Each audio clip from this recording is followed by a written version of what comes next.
शांताकारं भुजगशयनं पद्मनाभं सुरेशं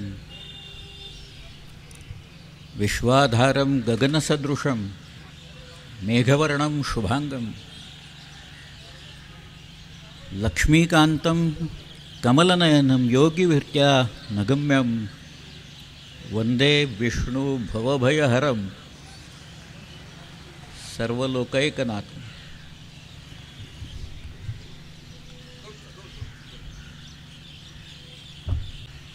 हिंदी सारस्वताचे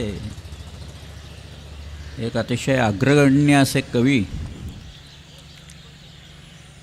मैथिली शरण गुप्त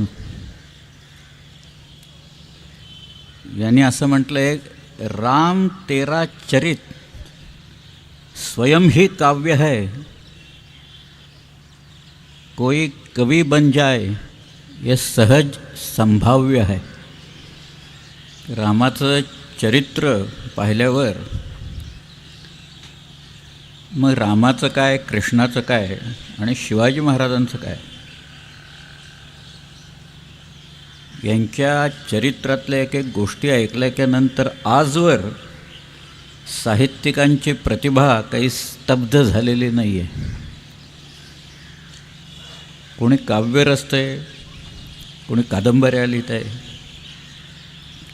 चित्रकार चित्र काढत आहेत।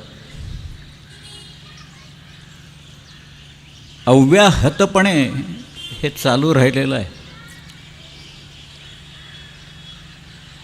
मग असं नेमकं आहे काय याच्यात?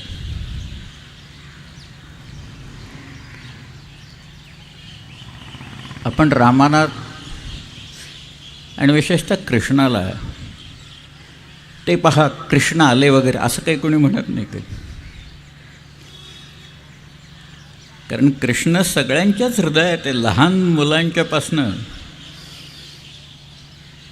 ते अगदी प्रौढांच्यापर्यंत कृष्ण हृदयात असल्या कारणानं सगळे त्याला एकेरीच हाका मारता येतात। रामाचं तर चरित्र इतकं विलक्षण आहे की शिवाजी महाराजांनी आपल्या मुलाचं नावही राम असंच ठेवलेलं आहे। त्यांना मिळालेली पदवी राजा ही पदवी आहे, ते काही नाव नाही आहे।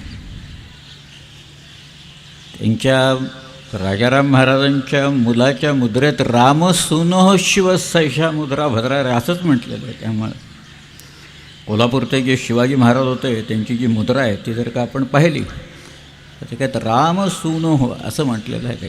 त्यामुळे त्यांचं नाव होतं हे राम होतं। शिवाजीराजांनी लहानपणापासूनच रामाच्या आणि कृष्णाच्या या गोष्टी त्यांनी ऐकलेल्या आहेत। गंमत म्हणजे ही सगळी मंडळी मृण्मय आहेत,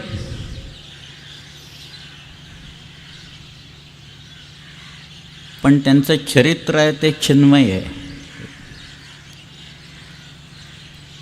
राम आणि कृष्ण होते की नाही याच्यावर लोकांनी चर्चा अवश्य करावी, परंतु ही मंडळी लोकांच्या हृदयात आहेत ही तर काढता येणार नाहीत कुणाला बाहेर। मी अमेरिकेत आणि इतरत्र अनेक ठिकाणी कृष्णाच्या नावाने बेभान होऊन नाचताना लोक पाहिलेले आहेत। एकदा तर मी ग्रँड कॅनियनमधनं परत येत असताना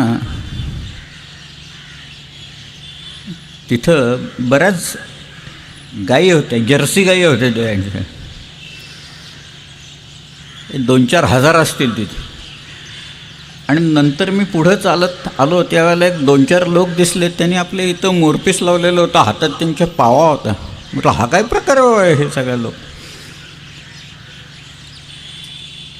मग मी त्यांना विचारलं, तुम्ही मोरपीस लावून आणि हातात मुरली घेऊन काय हिंडताय? त्या माणसाने असं उत्तर दिलं की मुरली वाजवले की या गायी जास्ती दूध देतात म्हणाले। ते खरं की खोटं कोणाला माहिती, परंतु हे त्या माणसाने दिलेलं उत्तर आहे रे। त्यामुळे कृष्णाची मजाच सगळी अशी आहे की लहानपणापासून कृष्ण त्याची जी गुराखी पोरं आहेत त्यांच्यापासून ते तरुणींच्यापासून ते अगदी प्रौढांच्यापर्यंत हृदयात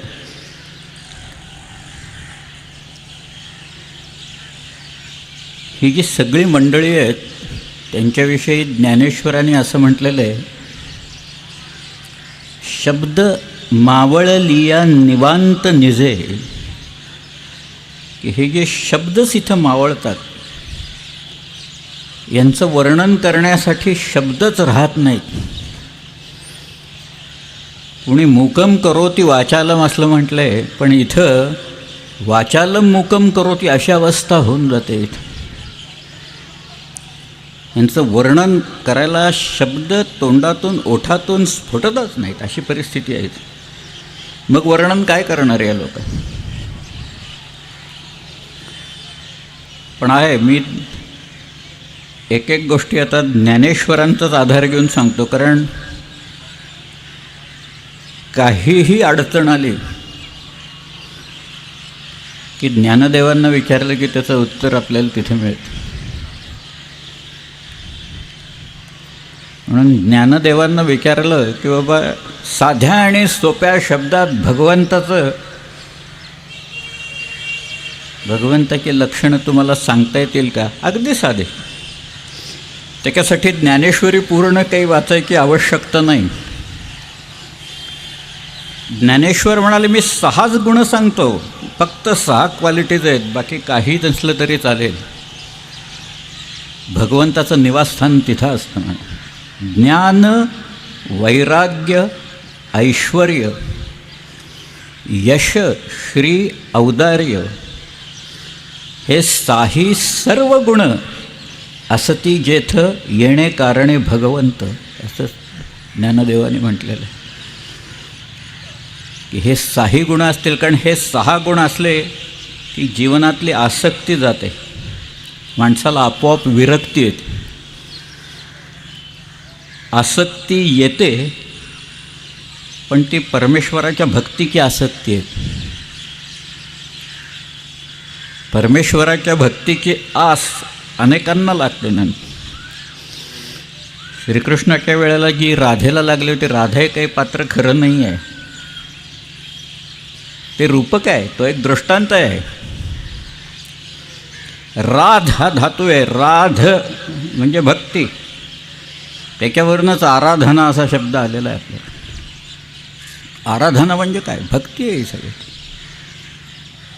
भक्तिरसात न्हावून निघालं की तुम्हाला भगवंत दिसायला लागतो समोर. मग तो निर्गुण निराकार तुमच्यासमोर सगुण साकार होतो. दिसतो म्हणजे काय? शेवटी शिवचरित्र वाचत असताना मला अनेक उल्लेख श्रीकृष्णाचे मिळाले. कवी भूषण तर वेडाच झालेला आहे. मी कालच परवा सांगितलं तसं हा जो कवींद्र परमानंद आहे त्यांनी म्हटलेलंच आहे, चरितम शिवराजस्य भरतस्येव भारतम. जसं ते तिकडं भारत आहे तसं हे शिवाजीराजांचं शिवभारत हे आहे. आणि तो कायम त्या विष्णूशी तुलना करतो. शिवाजीराजांचं दर्शन कसं झालं तर एका हातात कौमोदकी गदा होती आणि दुसऱ्या हातात नंदक हे खड्ग होतं. सारंग नावाचं धनुष्य खांद्यावर होतं. असं तो वर्णन सगळीकडे करत जातो. मग त्याच्या मनात शिवाजी महाराजांचं रूप, त्या कवीच्या मनात हे श्रीकृष्णाचं रूप आहे. पण शिवाजीराजेसुद्धा उदाहरणं देतात. ही फार गमतीदार गोष्ट आहे त्यातली. कारण शिवाजीराजांना लहानपणापासून रामायण आणि कृष्णायन म्हणजे महाभारत ऐकवलेलं आहे. कुणी ऐकवले सांगू? केशव भट्ट पुरोहित या नावाचा एक माणूस होता. मुद्दामून ठेवलेला होता त्याला, केशव भट्टाला, की लहान मुलांना तू रामायण सांग, समजावून सांग, कृष्णायन सांग, महाभारत सांग, त्या श्रीकृष्णाचं चरित्र सांग. त्यामुळे शिवाजी महाराज हे सगळं त्यांच्या पत्रातनं उद्गारातनं याचे उल्लेख करतात.